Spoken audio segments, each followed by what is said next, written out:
The graduate degree program in Pope John Paul II studies has been one of the most life-affirming experiences that I can imagine, and at my age there's quite a few experiences to pick from. I was scouting for a master's degree that could help renew my faith, and I stumbled upon the UST Center devoted to John Paul II. I knew him as kind of a celebrity superstar, and that's rarely attributed to somebody from the clergy, let alone a pontiff. But I've learned so much. In fact, I learned more in just one course than I probably did in 10 courses at a very highly regarded liberal arts college. He was a well-regarded poet, published poet, playwright, actor. He was forced to work in a Nazi chemical plant to avoid being sent to a concentration camp. Studying to be a priest, he had to be clandestine in his studies.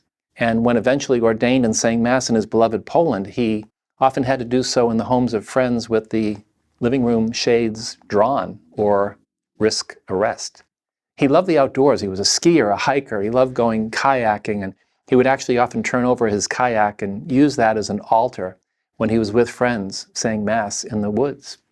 He was simple, but by God, he was complex. He would spend days of solitude in prayer, seeing no one and saying nothing. His reverence for our Blessed Mother was stunning. And as he ascended to become a bishop and cardinal, he actually played an incredibly important role in Vatican II. He was geopolitically sensitive to the needs of a global church. He learned over a dozen languages, and he wrote several books, including a worldwide bestseller called Crossing the Threshold of Hope. And that was translated into over 50 languages. I learned through our readings and lectures, discussion boards, and classes that in 1978, he became the first non-Italian to be elected Pope in 455 years. And the world had no idea about the depth of this priest from Krakow, Poland.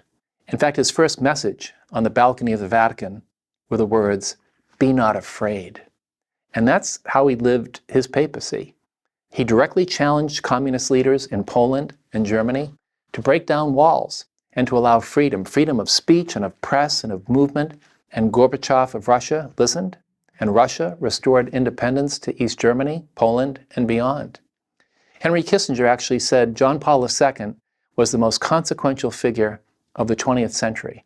And when you think about Gandhi and MLK and FDR and Einstein and Nelson Mandela and all of these important people, when you hear that, that's a pretty massive statement. This degree program is rigorous. It's completely online. It requires considerable reading, processing lectures on video, and really having an open mind about Scripture, the role of spirituality in a modern world, and what it means to be an evangelist as a citizen. And also how each of us can embrace what John Paul wrote in his encyclical, Redemptor Hominis. That's a kind of a charter for living a life of consequence. So if you're seeking an exploration into an extraordinary life, I really believe you'll be transformed by this master's degree program in John Paul II studies at UST. I really hope you enjoy the journey.